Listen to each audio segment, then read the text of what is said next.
Hartlik goeienaand aan u een en elke een van my kant af ook.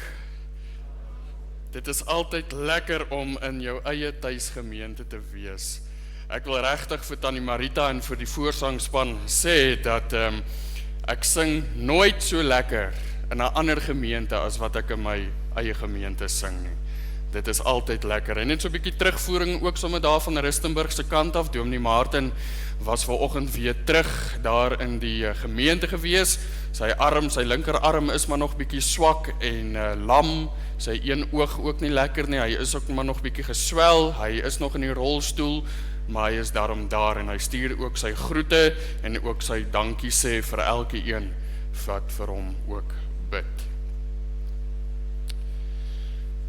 Terwyl ons so saam met mekaar sit, kom ons buig die hoofde, ons raak stil voor die Here, ons vertrou nou op hom vir sy stem, vir die Heilige Gees om in ons te kom werk, om sodoende ook hierdie woord te ontvang. Hemelse Vader, in diepe afhanklikheid buig ons voor U neer. Here, ons is afhanklik van U genade, van U grootheid, van U liefde, om in hierdie oomblikke met ons te kom werk, om met ons te kom praat. Here, U het iets honderde jare terug gedoen, wat ons na vooruitkyk, wat ons vanaand wil hanteer. Here, wat U seun vir ons gestuur het om dit te kom voltooi. Daarom bid ons, Here, dat U hierdie woord vir ons in ons hart lewendig sal maak. Dit wat U vir ons opgesluit het in U naam, in U woord, aangaande U self. Daarom bid ek, Here, dat die woorde van my mond en die oordenking van my hart welbehaaglik sal wees, Here, voor U aangesig, o Here, my rots en my verlosser. Amen. Ek wil U nooi om die woord van die Here oop te maak by Lukas hoofstuk 15. Lukas hoofstuk 15. Nou ons het vorige Sondag het ons 'n bietjie gepraat oor die Jesus uitsprake. Jesus sê ek is. Vanaand gaan ons so 'n bietjie aan met die volgende 3. Ons het vorige Sondag gepraat oor Jesus wat sê dat hy is die goeie herder. Hy is die ingang, hy is ook die brood van die lewe en ook dan dat hy die lig van die wêreld is. En ek wil hê u moet graag vanaand net as u na hierdie woord luister, moet u agterkom dat al hierdie name, al hierdie ek is uitsprake van die Here wat in sy naam is daar het elke een ding in gemeen. En ons sal in die einde van die boodskap sal ons bietjie daarna kyk en dit net vir u noem en kyk of u dit ook so dan agtergekom het. Lukas hoofstuk 15 vanaf vers 11 tot en met 32. Dit is die bekende gelykenis van die verlore seun. Kom ons lees dit saam. Hy het ook gesê 'n man het 2 seuns gehad en die jongste van hulle het vir sy vader gesê: "Vader, gee my die deel van die eiendom wat my toekom." En hy het die goed tussen hulle verdeel. En nie baie dae daarna nie, het die jongste seun alles bymekaar gemaak en weggereis na 'n ver land. En daar het hy sy eiendom verkoos deur losbandig te lewe. En toe hy alles deurgebring het, kom daar 'n swaar hongersnood in daardie land en hy het begin gebrek ly. Toe het hy hom by een van die burgers van daardie land gaan voeg en die het hom in sy veld gestuur om varke op te pas. En hy het verlang om sy maag te vul met die pele wat die varke eet. En niemand het dit aan hom gegee nie. Maar hy het tot homself gekom en gesê: "Hoe baie herinneringe van my vader het hierlinge van my vader het oorvloed van brood, en ek vergaan van honger. Ek sal opstaan en na my vader gaan en ek sal vir hom sê: Vader, ek het gesondig teen die hemel en voor U, en ek is nie meer werd om U seun genoem te word nie. Maak my soos een van U huurlinge. En hy het opgestaan en na sy vader gegaan en toe hy nog ver was, het sy vader hom gesien en innig jammer vir hom gevoel en gehardloop en hom omhels en hartlik gesoen. En die seun sê vir hom, Vader, ek het gesondig teen die hemel en voor u, en ek is nie meer werd om u seun genoem te word nie. Maar die vader sê vir sy diensknegte, bring die beste kleed en trek hom dit aan, en gee 'n ring vir sy hand en skoene vir sy voete, en bring die vetgemaakte kalf en slag dit, en laat ons eet en vrolik wees. Want hierdie seun van my was dood, en het weer lewendig geword. En hy was verlore en is gevind, en hulle het begin vrolik word. En sy oudste seun was in die veld, en terwyl hy al nader na die huis kom, hoor hy musiek en beurtsange, en hy roep een van die diensknegte na hom toe, en vra wat dit beteken. Die sê toe vir hom, u broer het gekom, en u vader het die vetgemaakte kalf geslag, omdat hy hom gesond teruggekry het. En hy het kwaad geword en wou nie binne gaan nie. Sy vader gaan toe uit en smeek hom. Maar hy antwoord en sê vir sy vader, kyk, ek dien u so baie jare en ek het nooit u gebod oortree nie. En vir my het u nooit 'n bokkie gegee sodat ek saam met my vriende vrolik kan wees nie. Maar toe hierdie seun van u kom, wat u goed met hoere deurgebring het, het u vir hom die vetgemaakte kalf geslag. Toe sê hy vir hom, kind, jy is altyd by my en al wat myne is joune. Ons moet toch vrolik wees en bly wees, want hierdie broer van jou was dood en het weer lewendig geword en hy was verlore en is gevind. Net tot sover uit die woord van die Here. Nou soos reeds gesê wil ek vanaand met u verder praat oor hierdie uitsprake en name van die Here Jesus Christus, Jesus wat sê ek is.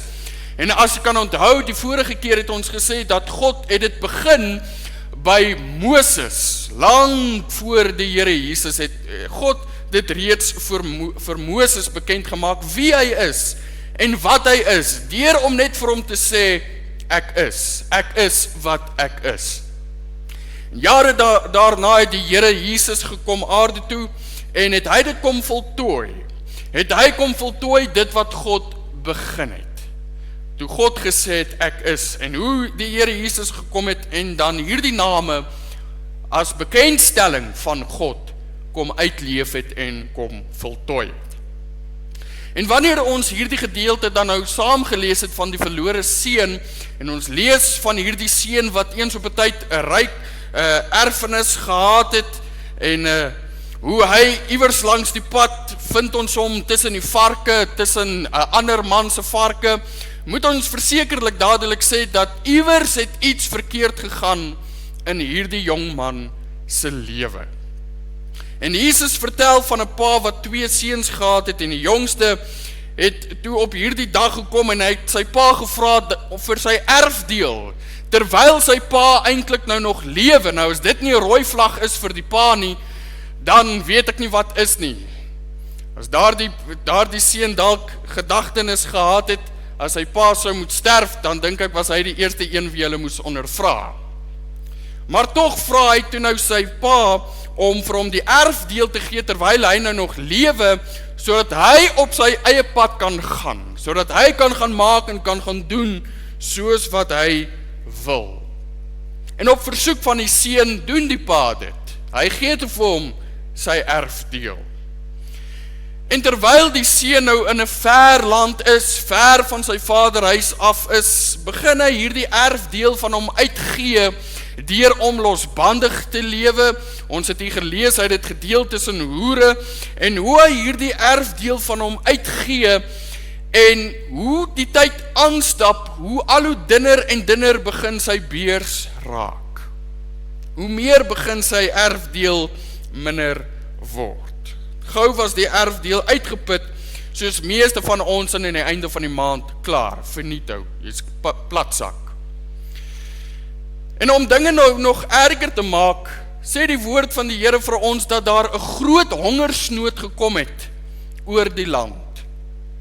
So, nie net is sy geld en sy erfdeel klaar nie, maar hy het ook nie kos nie. En al het hy geld gehad, sou hy nie kos kon koop nie, want daar was nie kos gewees nie.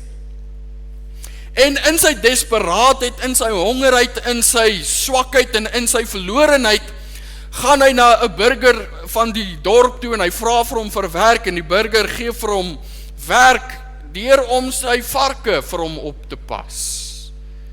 En hier vind ons dan nou hierdie jong seun, hierdie eens ryk seun wat alles gehad het met niks. Nou moet jy ook verstaan wat 'n verleentheid moes dit gewees het vir hom as 'n Joodse seun wat varke moes oppas. Soos u weet, die Jode beskou die varke as 'n absolute onrein dier. Maar hier vind ons hierdie jong Joodse seun as 'n varkoppasser tussen die varke.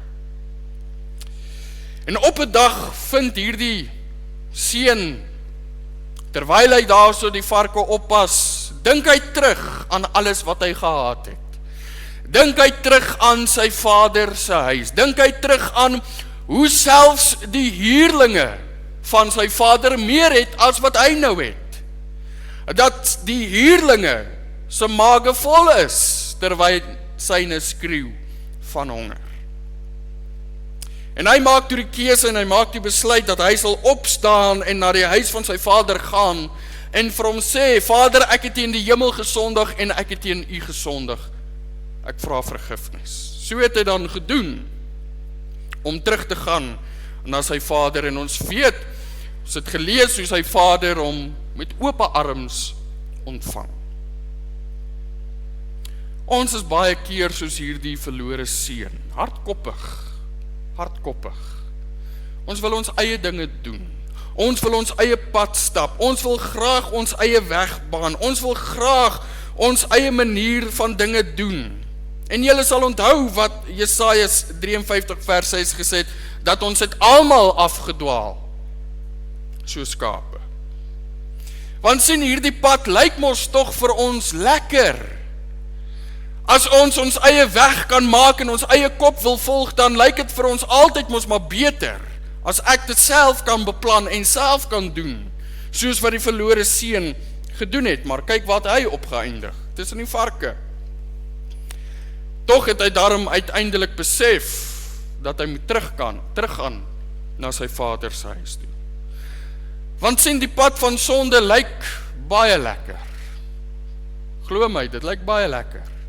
Is mooi versier met allerhande dingetjies. Mooi versier, soos wat die duiwel dit maak. Die pad lyk vir jou mooi uitgeteer en glad vorentoe. Ons wil ons eie pad volg. Ek kan doen wat ek wil, ek kan maak wat ek wil, niemand en niks kan vir my sê wat ek doen nie. Ek volg my eie pad. Spreuke 14 vers 12 sê, daar is 'n weg wat vir 'n mens reg lyk, maar die einde daarvan is weë van die dood. Daar is nog verse wat ons waarsku teen ons eie pad. Romeine 6 vers 23, want die loon van die sonde is die dood. Gelukkig eindig daar die vers nie daar nie, hy sê verder, maar die genadegawe van God is die ewige lewe in Christus Jesus, ons Here. As u vanaand hier sit, en u moet ag slaan op hierdie res van die name, ons gaan 3 name hanteer, dat hierdie 3 alles uitspeel op hierdie gedeelte wat ons ook saam gelees het. As u vanaand u eie pad besig is om u eie pad te volg, gee ag op hierdie 3 name. 3 kort gedagtes wat ons met mekaar gaan deel. Eerstens, Jesus sê, ek is die weg en die waarheid en die lewe.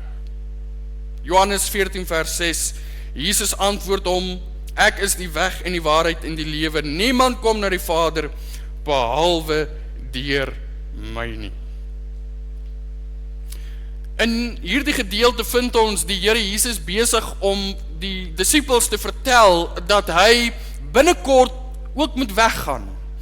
Dat hy binnekort na die huis van sy Vader toe moet gaan om plek te gaan voorberei vir sy kinders. En ons lees daarvan, en ek wil dit graag vir u lees, want hierdie gedeelte beskryf dit nou baie mooi. Laat julle harte nie ontsteld word nie, glo in God, glo ook in my. In die huis van my Vader is daar baie wonings. As dit nie so was nie, sou ek dit vir julle gesê het.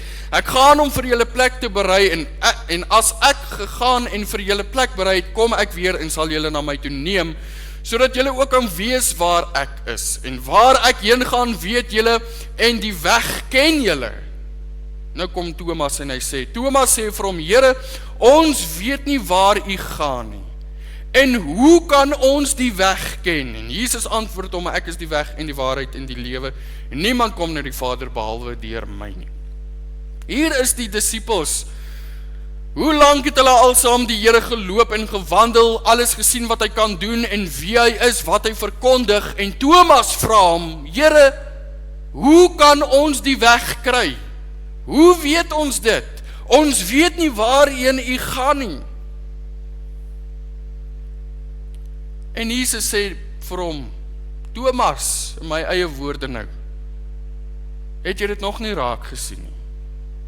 Ek is die weg en die waarheid en die lewe. Ek is die pad na God toe. Hy het reeds gegaan om vir ons die plek voor te berei, wat op hierdie weg loop. Want sien, die duiwel sal kom en vir jou sê, dat daar is verskillende leuns, verskillende paaie wat ons kan loop. En ons kom altyd terug na hierdie gedagte toe, en ek weet, ons sê dit baie, dat die leuns daar is van hoeveel ingange en hoeveel paaie daar is, die mense wat stry oor die doop, oor die uitverkiesing, oor allerhande ander dinge, behalwe die waarheid, is daar net een weg na God toe. Christus Jesus. Sien, die duiwel sal na jou toe kom en vir jou sê, jy moet net reg lewe, dan is jy op die regte pad. Jy moet net 'n goeie mens wees, dan sê jy alright, dan sê jy op die regte pad. Maar Jesus sê, dis meer as net dit. Dit is Jesus Christus. Jesus sê vir ons dat hy die weg en die waarheid en die lewe is.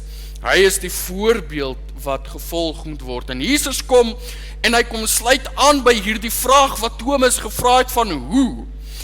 En Jesus sê vir hom, hy self, hy is die weg. Hy is die pad wat gestap moet gee. Nie net gee hy die rigting nie, maar hy is die pad waarop gestap moet word. Hy wys nie net die weg nie, hy is die weg self. Waarheid en lewe is die verklaring van die weg. Jesus is die verlossende waarheid, omdat hy die een is wat deur die Vader gestuur is, dat hy die weg is, en hy is die lewe, omdat hy gemeenskap, eens wat dood was, lewendig kom maak, opwek, in lewe stel, met God. Net soos wat die verlore seun se pa gesê het, hierdie seun van my was eens dood, nou het hy lewendig geword. Jesus is die unieke weg na die Vader toe, die bestemming is God. As Jesus die weg tot die Vader is, beteken dit, dat om Jesus te ken, is dieselfde as om God te ken. Daarom sê die Here vir sy disippels, as jy my gesien het, het jy God gesien. Vriende, ons almal het eens die verkeerde weg geloop. Ons almal wil ons eie pad loop. Ons almal het gesondig. Ons almal is ontvang en gebore in sonde. Maar die Here wat genadig is, wil ons op die regte pad kom plaas.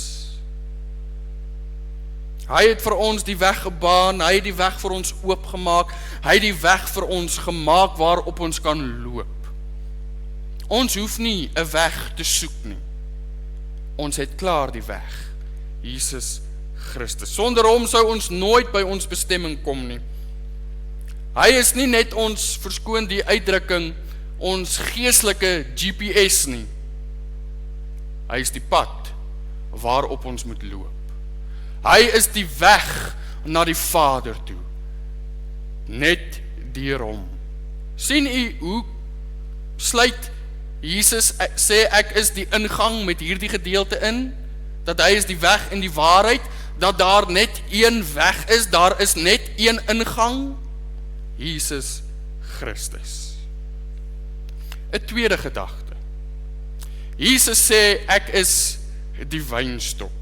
Johannes 15 vers 5, ek is die wynstok, julle die lote, wie in my bly en ek in hom, hy dra veel vrug, want sonder my kan julle niks doen nie. Die profeet Jesaja vertel dat God 'n wingerd gehad het. Nou nie 'n regte wingerd met druiwe en blare nie, maar 'n wingerd as volk, God se volk, Israel. En soos 'n boer sy wingerd versorg het, so het God ook sy wingerd versorg. Hoe hy hulle uitgelei het, hoe hy hulle uitgekies het, hoe hy hulle gespaar het, hoe hy vir hulle versorg het in die woestyn. Jesaja 5 vers 1 tot 12 sê, laat my tog sing van my beminde, 'n lied van my beminde oor sy wingerd. Jesaja praat oor God. My beminde het 'n wingerd op 'n vrugbare heuwel, en hy het dit omgespit en die klippe daar uitgehaal en dit beplant met edele wingerdstokke. En hy het 'n toring daar binne ingebou en ook 'n paar skyp daarin uitgekap, en hy het verwag dat die druiwe sou dra, maar dit het wilde druiwe voortgebring. God het alles gedoen sodat sy wingerd goeie vrug sou dra, sodat sy wingerd vrugte sou dra waarop sy meester, waarop sy voorsiener trots op sou wees. Maar dit het nie. En nou kom die Here Jesus lank na dit hier in hierdie gedeelte in Johannes 15 en sê maar hy is die wingerdstok. Nou God het gesê ek is, nou kom Jesus en hy voltooi dit en hy sê hy is die wingerd, die wynstok. Wat dadelik vir ons alles mooi nou in perspektief kom plaas. As ons nou dink aan 'n wingerd. God, verskoon nou die woord, wat die boer is, Jesus Christus wat die plant is, wat die wingerd is, en ons wat ingeplant is in die wingerdstok, wat vrugte moet kom dra. Daarom sê Johannes in Johannes 15 vers 4, of die Here sê dit, bly in my soos ek in julle, net soos die lote geen vrug kan dra van homself, as dit nie in die wynstok bly nie. So julle ook nie as julle in my nie bly nie. Vers 5, ek is die wynstok, julle die lote, wie in my bly en ek in hom, hy dra veel vrug, want sonder my kan julle niks doen nie. Vers 8, hierin is my Vader verheerlik, dat julle veel vrug dra, en julle sal my disippels wees. Ingeplant in die wingerdstok, in die wingerd van God. En hy wat die lewe en die vrug gee. En vir hom wat nie in die wingerdstok ingeplant is nie, vers 6 sê vir hom, as iemand in my nie bly nie, word hy uitgewerp soos die loot en verdroog, en hulle maak dit bymekaar en gooi dit in die vuur en dit verbrand. Hierdie naam, Jesus sê ek is die wynstok, praat van groei, praat van vrug dra, praat van geestelike groei wat daar in ons as kinders van die Here moet wees, wanneer ons in Jesus Christus geplant is, wanneer ons in hom kom en in hom is, dan moet daar vrug wees, dan moet daar vrug gedra word. En hoe bly ons in Jesus en hy in ons? Natuurlik bly hy in ons deur sy Heilige Gees, wat in ons woon wanneer ons hom aanvaar as verlosser en saligmaker, en ons bly in hom deur om aan hom gehoorsaam te wees, deur om sy gebooie te bewaar, deur om te groei, deur om hierdie pad van heiligmaking te loop, om vrug te dra. Slegs dan sal ons vrugte dra wat by die bekering pas. Matteus 3 vers 8 sê dit, dra dan vrugte wat by die bekering pas. En as jy in Jesus bly, dan gebeur daar dinge in jou. Dan sal jy lief hê wat Christus lief het. Dan sal jy word soos wat Christus word. Dan sal jy die goeie vrug dra, omdat die wingerdstok en die wingerd in goeie grond geplant is. Dra goeie vrug. Jesus sê, ek is die wynstok. 'n laaste gedagte. Jesus sê, ek is die opstanding en die lewe. Johannes 11 vers 25, Jesus sê vir haar, ek is die opstanding en die lewe, wie in my glo, sal lewe, al sterwe hulle ook, of al het hy ook gesterwe.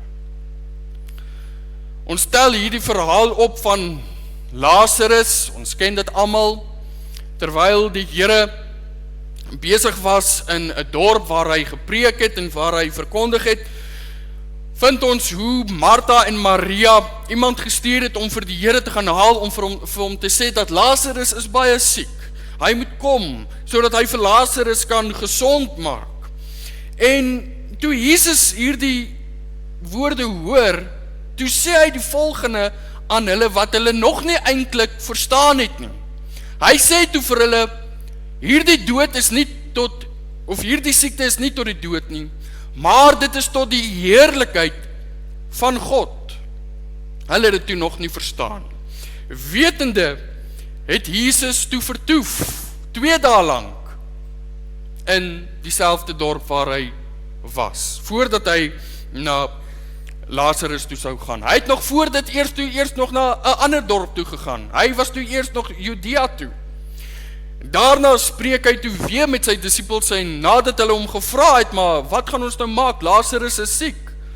Toe sê die Here vir hulle, Lazarus is nie meer siek nie, Lazarus is al reeds dood. Hy is al reeds weg.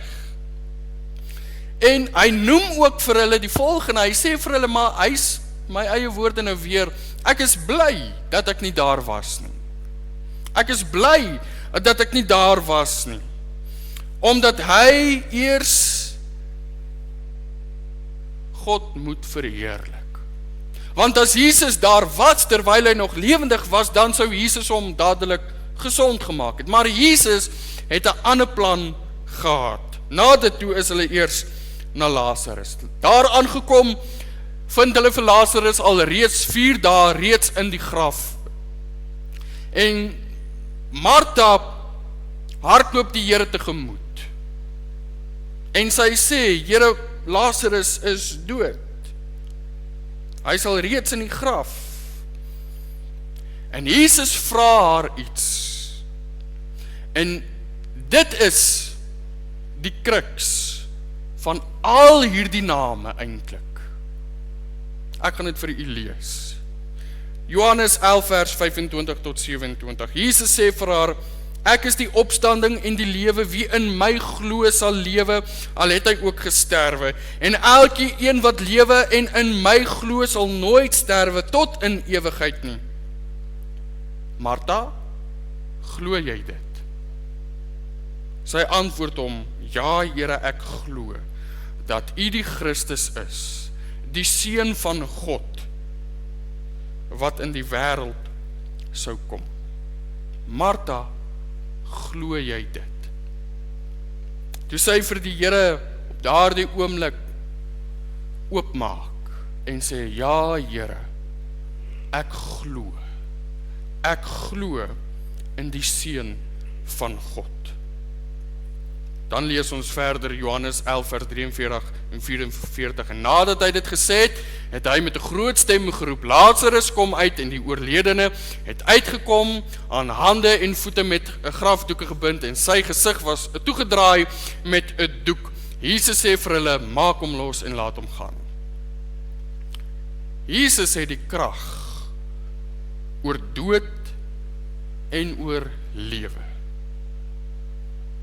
Selfs nie eers die dood kan die Here keer om te doen wat hy moet doen nie. Selfs nie eers die dood kan hom keer om God te verheerlik nie. Hy het krag oor alles. Want hy is alreeds, hy is die opstanding, hy is die een wat self ook uit die dood sal opstaan. Hy is die een wat die dood self ook sal oorwin. Daarom is hy die opstanding, daarom is hy die lewe. Hy is die een wat die lewe aan die mens kom gee. Net soos wat hy die weg en die waarheid en die lewe is hy ook die een wat die dode lewe kan gee. Hy het dit gedoen sodat mense kan sien dat God hom gestuur het. Sodat mense hulle geloof in hom kom plaas. Ja, die Here kan die tydelike liggaam genees, die Here kan die tydelike liggaam weer opwek. Maar waaroor gaan dit? Dit gaan oor hierdie gedeelte. Johannes 11 vers 26, en elke een wat lewe en in my glo, sal nooit sterwe tot in ewigheid nie. Glo jy dit? Glo jy dit? Dit is 'n natuurlike geaardheid om die dood te vrees, om bang te wees vir dit wat hierna gaan gebeur, omdat dit vir ons as mens, ons brein te klein is om die hele konsep daarvan heeltemal te verstaan, is dit vir ons natuurlik bang, omdat dit vir ons 'n onbekende is. Maar dit hoef nie so te wees nie, want Jesus Christus het dit reeds oorwin. Hy sê vir jou, hy sal vir jou die lewe gee, al gaan jy dood. Al sterwe jy, jy sal in ewigheid nooit sterwe nie. Jesus Christus is die lewe. Ek sluit af. Jesus sê dat hy is die weg, die waarheid en die lewe. Hy is die verlossing. Hy is die waarheid. U sal onthou in die vorige gedeelte wat gesê het, Jesus is die ingang, het Jesus gesê, daar was voriges voor hom, maar hulle was diewe en rowers. En Jesus is die waarheid. Hy is die waarheid, wat vir ons die lewe kom gee. Daarom kan ons in hom glo, daarom kan ons in hom vertrou, omdat hy die seun van God is. Hy is die waarheid, hy is die weg, hy is die lewe, hy is die een wat vir ons die lewe gee. Hy is die een wat vir jou, wat eens dood was, lewendig kom maak, sodat jy die ewige lewe kan beerwe. Jesus is die ware wynstok. In hom geplant kan ons vrug dra. As jy nie in Christus is nie, gaan jy nie vrug dra nie. Hy is die voeding. Hy is die voedingsaar vir die loot om vrug te kan dra. Jesus is ook die opstanding en die lewe. Al gaan ons in hierdie lewe dood, kan hy vir jou die lewe gee, sodat jy nooit hoef te sterwe nie. Kom hier agter, in al die ek is name, is daar een ding, een iets, wat deur al die name voorkom. Geloof in Jesus Christus. Geloof in hom wie God gestuur het. Glo jy dit? Glo jy dit? As u vanaand die keuse maak en sê ek glo. Ek glo dat Jesus Christus die gestuurde is van God. Dat Jesus Christus vir my die weg en die waarheid en die lewe is.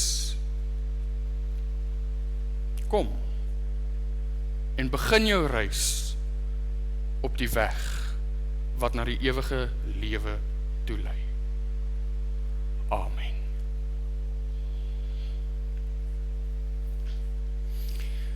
Hemelse Vader, hoe wonderlik is dit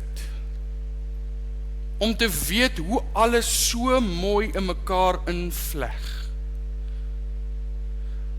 Dat God honderde jare voordat die Here aarde toe gekom het, alreeds begin het en gesê het ek is. En hoe Jesus toe gekom het en dit voltooi het. Hoe Jesus die voltooiing is van die Ou Testament.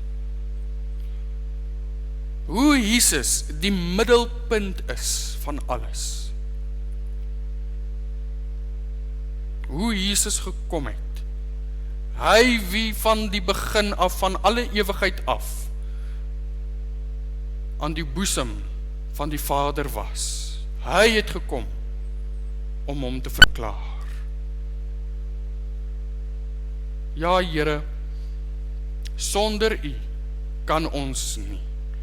Sonder U kan ons nie vrug dra nie. Sonder U kan ons nie ingaan by die skaapkraal nie. Sonder U kan ons nie die ewige lewe kry nie.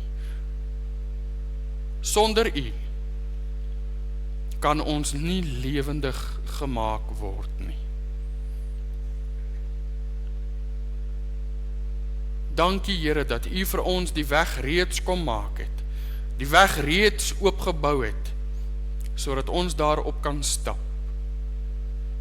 Ja Here, daar is baie keer wat ons as mens wil omdraai en ons eie pad volg. Maar daar is geen pad soos U pad nie. Daar is geen pad wat lei na God die Vader toe, behalwe U self. Dankie Here, dat U dit vir ons kom voltooi het, sodat ons kan weet wie God is en wie U is. Ons eer U en ons aanbid U daarvoor, in Jesus naam. Amen. Ons kan afsluit staande met die lied wat op die bord verskyn, Jesus naam, o soet, o hoe soet. Kom ons staan.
Ek wil die vraag vra wat Dominee Jakes vanoggend gevra het. Is hy gered? Is hy gereed? Saam met hierdie woord, glo jy? Glo jy dit? Dat Jesus Christus vir jou die lewe kan gee? As jy dit nog nie glo nie, as jy twyfel, ons is hier om met jy te praat. Gereed en reg om jy te help na die weg van die lewe toe. Kom ons bid om die seën van die Here. Mag dan nou die genade van die Here Jesus Christus en die liefde van God onse Vader en die teere opsoekende gemeenskap van die Heilige Gees met u wees en met u bly, totdat Jesus kom.